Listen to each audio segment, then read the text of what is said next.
ओम ध्यान नित्यं महेशं रजतगिरिनिभं चारुचन्द्रावतं समरत्नाकल्पोज्ज्वलांगं परशुम्बिकवराभीतिहस्तं प्रसन्नं पद्मासीनं समन्तातस्तुतममरगणैर्व्याघ्रकृतिं वसानं विश्वाद्यं विश्वबीजं निखिलवैरं पंचवक्त्रं त्रिनेत्रम्।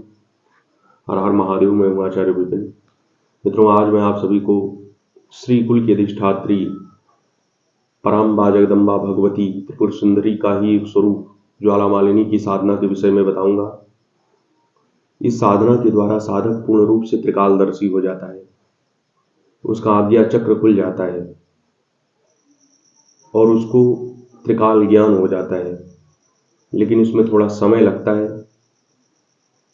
हालांकि ये शक्ति बहुत जल्दी फलीभूत हो जाती है, ये साधना बहुत जल्दी ही सिद्ध हो जाती है, ये मंत्र अत्यंत प्रभावी है। लेकिन सिद्धि में समय लगने का जो कारण होता है, क्योंकि साधक जो होते हैं उनका जो मन होता है वो एकाग्र नहीं होता है, मन इधर उधर भटकता रहता है। साधना में पूर्ण रूप से मन को नहीं लगा पाते हैं। अगर साधना में पूरी तरीके से मन को लगा लें, मन को एकाग्र कर लें, तो सिद्धि प्राप्त करने में ज़्यादा समय नहीं लगता है। मन को एकाग्र करने में ही जो समय लगेगा वो लगेगा। और मित्रों, किसी भी साधना को सिद्ध करने के लिए आपको सर्वप्रथम उस दीक्षा को गुरु से प्राप्त करना चाहिए और उसके बाद पूरे तन और मन से, श्रद्धा से, भावना से, भक्ति के साथ में उस साधना को करना चाहिए। तभी साधनाएं फलीभूत होती हैं। देवियों की साधनाएं बहुत जल्द ही फलीभूत हो जाती हैं। लेकिन अगर आप ऐसा सोचते हैं सिर्फ हम मंत्र जाप पूरा कर लेंगे, जैसे मान लीजिए मैंने बता दिया कि आप 51,000 जाप करेंगे, उसमें आपको सिद्धि प्राप्त हो जाएगी, तो आप सिर्फ संख्या पूरी कर रहे हैं, मन को पूरी तरीके से एकाग्र नहीं कर पा रहे हैं, अपनी भावना को प्रबल नहीं कर पा रहे हैं, उस शक्ति के प्रति आस्था आपकी ठीक नहीं है। तो आप 51,000 जप कर भी लेंगे तो भी आपको सिद्धि प्राप्त नहीं होगी। भक्ति होनी चाहिए, श्रद्धा के साथ में हर तरफ से मन को हटा करके, अपने ध्यान को हर तरफ से हटा करके और उस मंत्र पर और उस इष्ट पर लाना है जिसकी आप साधना कर रहे हैं। तब आप सफल हो जाएंगे। गुरु के प्रति श्रद्धा रखनी है। जिस गुरु ने आपको मंत्र दिया हो उसके प्रति श्रद्धा आस्था रखनी है। नित्य गणेश पूजन करना है, सभी देवी देवताओं का सुमिरन करना है, रक्षा कवच आदि लगा करके ही साधना में बैठना चाहिए। इसलिए मैं जब भी किसी को मंत्र बताता हूँ तो सर्वप्रथम गुरु मंत्र और रक्षा मंत्र बताता हूँ। जब तक आप 11,000 दोनों का जाप नहीं करेंगे तब तक आपको आगे की कोई भी साधना नहीं दी जाएगी। सर्वप्रथम 11,000 गुरु मंत्र का जाप करिए और उसके बाद रक्षा मंत्र का जाप करिए। सिर्फ संख्या नहीं पूरी करना है, साधना में पूरी एकाग्रता के साथ में लगना है। दीपक जलते रहना चाहिए जब तक साधना चले। आसन आपका 2 इंच ऊंचा होना चाहिए कम से कम, नहीं तो जो आप जाप करेंगे, ऊर्जा उत्पन्न करेंगे, वो पृथ्वी में ही चली जाएगी। तो आपके अंदर वो ऊर्जा जागृत ही नहीं हो पाएगी। तो आपको सब कुछ मेंटेन करके चलना है। साधना आरंभ करने से पहले कम से कम 2 घंटे आसन पर बैठने का अभ्यास कर लेना चाहिए सभी को, जो भी साधना जगत में प्रवेश कर रहे हैं। आप अगर साधना सिद्धि चाहते हैं तो सर्वप्रथम मैं आप सभी को बता दे रहा हूं कि नित्य 2 घंटे एक आसन पर बैठने का अभ्यास करिए।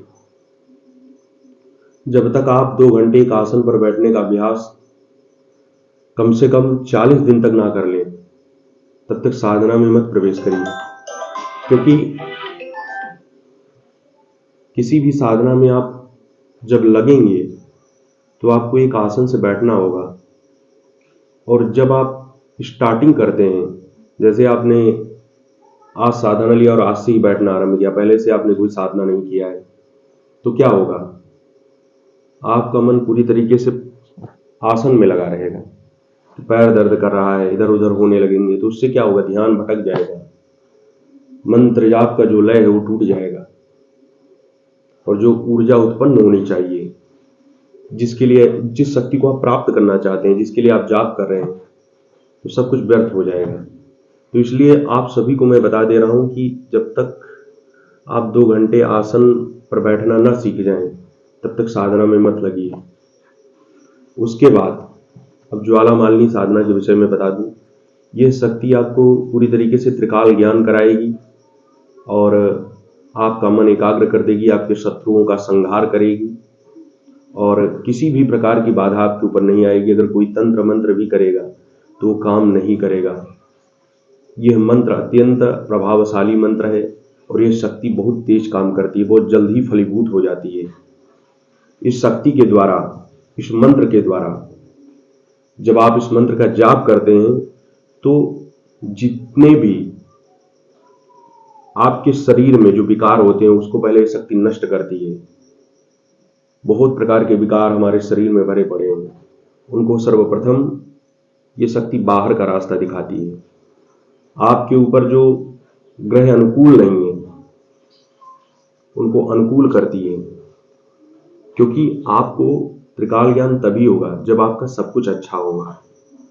आपसे नेगेटिव चीजें दूर रहेंगी, नकारात्मक चीजें दूर रहेंगी, तभी आपका जो दिव्य चक्षु वो खुलेगा। तो ये शक्ति सभी प्रकार से आपको सुरक्षित करके फिर आपका तीसरा नेत्र जागरण कर देगी।